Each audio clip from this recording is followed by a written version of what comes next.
Today I'm going to teach you how to paint a realistic horse. Horses are prominent in all of art history. They symbolize so much, whether it be narrative or emotive, and I personally don't think that you can call yourself an artist unless you can paint or draw a horse really well. So I'm going to teach you how to paint a horse and hopefully create multiple artists out of this tutorial video. First off, I think we should start by looking at famous horse paintings. So let's do that. I'll record my screen. How do I record my screen? Let's have a look. Okay, I think we're recording the entire screen. Let's have a look here. So Liam Payne's back. Look at this fucking guy, man. Oh my god, I just can't resist the clickbait. Anyway, okay, let's have a look. Famous horse paintings in art history. We're going to start off with the classic George Stubbs Whistle Jacket. I've seen this painting in real life. It's great. It's really big. But we've got 12 more here that we can look through. There's a couple I do actually just want to talk about specifically here. So we've got The Nightmare by Swiss artist Henry Fuseli. It shows a woman in deep sleep with her arms thrown below her and with a demonic and ape-like incubus crouched on her chest. Yep. The painting's dreamlike and haunting erotic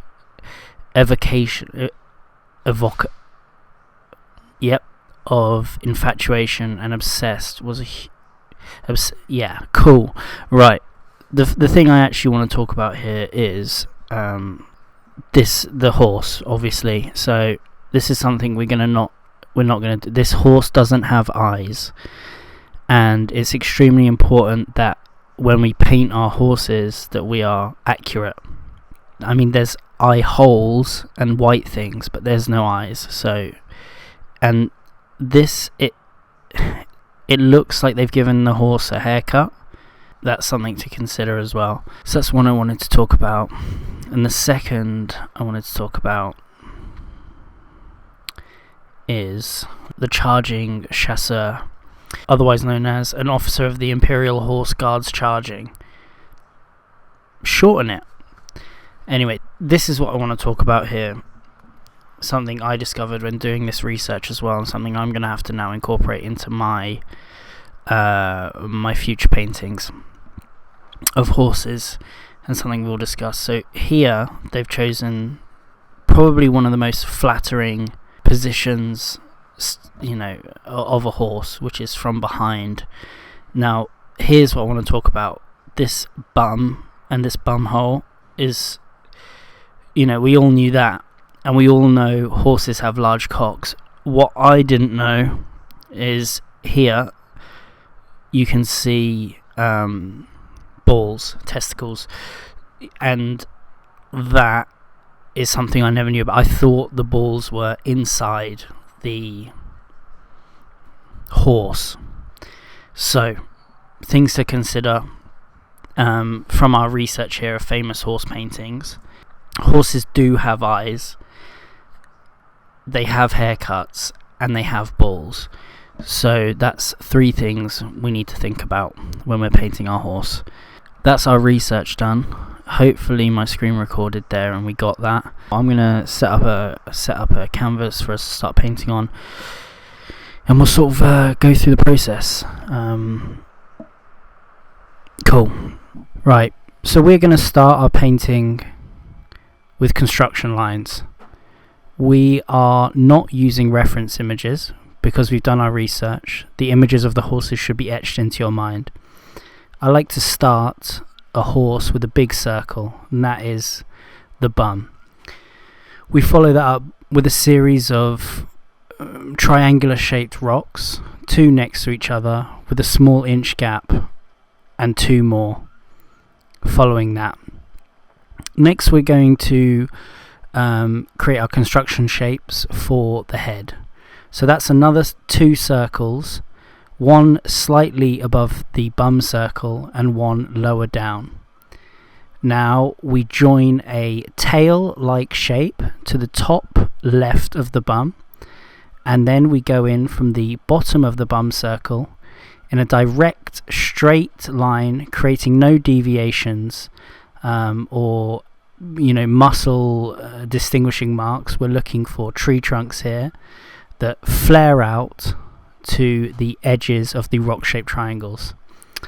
Once we've done that, we are focusing on the neck. So the neck joins to the middle of the first circle, and then we almost trace just round, along, down the neck again, and then a completely straight oblong shaped body to create. Now here's what we learnt about the balls. For this, a small upside down flying bird, and the cock is just half of an oval. We've got the eyes, which we've remembered, and then the lips of a horse. For the haircut, we are simply tracing our top line about an inch away from it. Now it's time to paint our horse. When it comes to horse colour, you have three options. You've got white, black, or baby shit brown. I've mixed myself up here an absolutely stunning baby shit brown, which I'm going to use for the colour of our horse skin. I'm laying down the first layer, going round and covering all of the construction lines.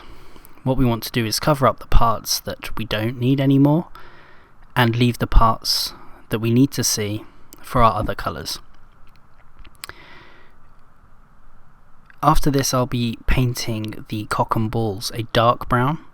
The reason I'm using a dark brown is basic colour theory, really. The dark brown shows the viewer that the cock and balls is behind and underneath the horse. And we all know the cock and balls is a darker skin colour anyway. Next up, I'm using a bright red for the lips. I'll be using a blue oil stick for the eyes and a black for his haircut and tail. We're then going to double up this, so we're going to do 2 layers of this to make sure we flatten the colour and we don't show any muscle definition or tone in the painting, because we know that's what a horse looks like. This is slightly boring, so I'm going to leave you with a song I've written about a horse for this next part. Enjoy.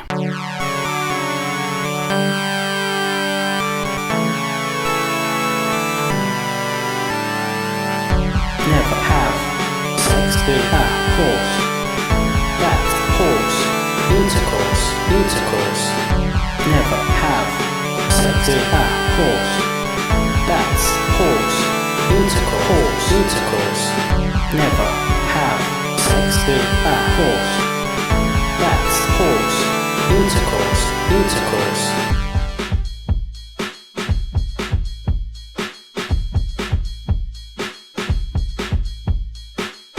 And we're back. And onto the final stretch of our painting. I think it's really coming together. All we're doing here is taking some black and we are creating an outline onto our horse. This is to tidy up the edges and to make the horse stand out. Make sure when you're doing this you have half the black pen or ink across the paint so that you create a clean, seamless line. Use the pen to fill in any details like the eyes and the middle of the lips, and then finally finish off with simple 1 centimeter lines at the bottom of the horse's feet for the hooves. Okay guys, so behind me we can see the finished product. We have taken on board all of our research. The horse has eyes. The horse has a cock, big horse cock, and not only that, it has balls as well, so anatomically correct. And one thing we didn't speak about is obviously horses, they don't have noses, so they do have eyes, but they're mouth breathers, which is why their lips are so big. So big red lips, massive horse cock, balls and eyes. So I'm pretty happy with this outcome. We went from kind of building up the shapes of our horse, building that accuracy, to going over that to kind of colour, flattening that colour because there's no deviation in tone or shade when you look at a horse in real life, selecting our colours and kind of paying homage to history.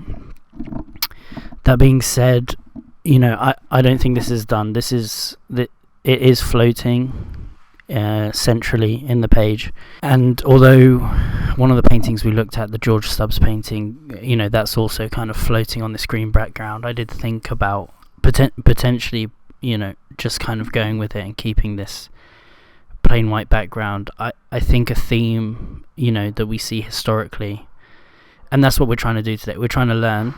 We're this is a tutorial. We're trying to nod our caps to the artists of the past and humbly approach their techniques.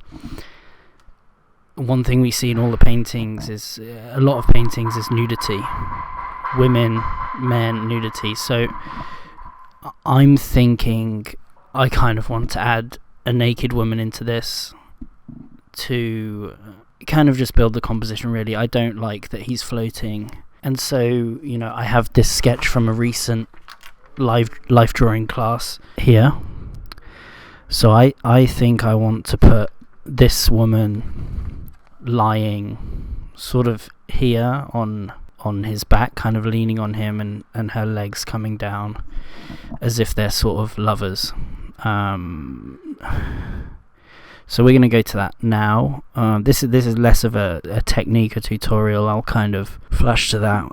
We can do some life drawing in the future. I can teach you, looking at the body, anatomically correct ways of reproducing that body. Because what we're all about here is realism, is authenticity. We're serious. So we'll do that now, and I guess I'll speak to you at the end.